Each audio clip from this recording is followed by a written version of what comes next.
नमस्कार दोस्तों, साहित्य किरण चैनल में आप सभी लोग का स्वागत है। जैसा कि आप लोग जानते हैं कि यह एक एजुकेशनल चैनल है, तो इसमें शिक्षा से संबंधित चीज़ें ही सुनाई जाती हैं, जैसे कविताएं, बाल साहित्य, कहानियां आदि सुनाई जाती हैं।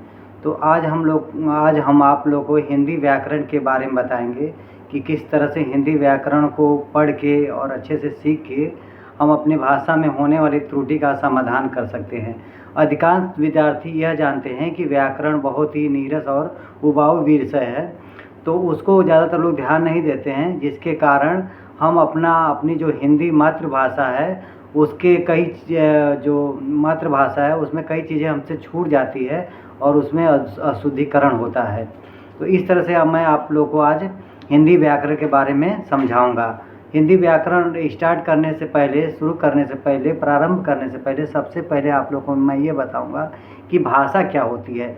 भाषा जो है, शब्द है भाषा। भाषा वह माध्यम है जिसके द्वारा हम अपने विचारों को एक दूसरे के पास आदान प्रदान कर सकते हैं, या यूँ कहा जाए तो भाषा वह माध्यम है जिसके विचारों का या भावों का आदान प्रदान एक दूसरे तक किया जाता है।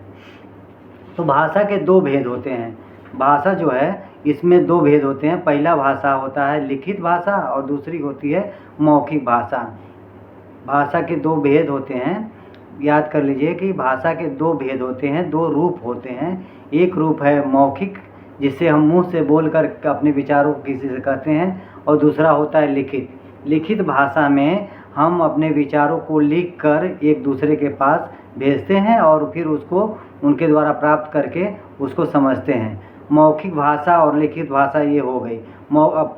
परिभाषा क्या होगी मौखिक भाषा की? मौखिक भाषा विचारों और भावों को आदान प्रदान करने का वह माध्यम है जिससे हम अपने मुख के द्वारा अपने विचारों का आदान प्रदान करते हैं। उसी प्रकार लिखित भाषा लिख कर विचारों को प्रकट किया जाता है। तो यह हो गई लिखित भाषा। तो इस तरह से जैसे ही हम अब हिंदी व्याकरण स्टार्ट करते हैं तो सबसे पहले भाषा आता है। तो भाषा में हो गया, भाषा क्या होती है? भाषा होती है विचारों के आदान प्रदान करने का माध्यम। और भाषा के कितने रूप होते हैं? तो भाषा के दो रूप होते हैं। एक होती है मौखिक भाषा, एक होती है लिखित भाषा।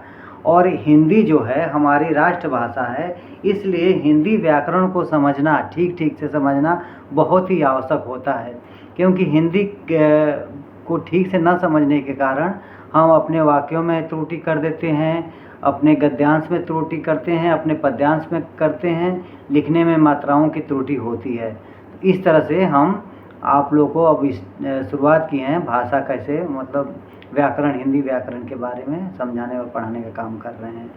और हिंदी जो है हमारी राष्ट्रभाषा है और हिंदी दिवस 14 सितंबर को साल में एक बार मनाया जाता है। 14 सितंबर को हिंदी दिवस मनाया जाता है। तो इस तरह से आप लोगों को हमने बताया कि भाषा क्या होती है, भाषा के कितने रूप होते हैं और भाषा के माध्यम क्या हैं। ठीक है, अगला हमारा जो पाठ होगा वो होगा वर्ड के बारे में हम आप लोगों को अगले वीडियो में समझाएंगे। आज के वीडियो में आपने भाषा समझा, भाषा किसे कहते हैं, भाषा के कितने रूप होते हैं, भाषा को किस तरह से हम यूज करते हैं, इस तरह से होता है। और हिंदी को देवनागरी भाषा में ही लिखा जाता है। जो देवनागरी लिपि होती है वह हिंदी की लिपि होती है। तो नमस्कार दोस्तों, और मैं अगला जो लेसन होगा वह वर्ण होगा, उसके बारे में मैं आप लोग को समझाऊंगा। तब तक के लिए नमस्कार। और आप लोग को यह चैनल, आप चूँकि ये एजुकेशनल चैनल है तो इसमें ज़्यादा चीज़ें कुछ अलग से नहीं सिखाई जाती हैं, बस हिंदी से संबंधित, कविताओं संबंधित सिखाई जाती है।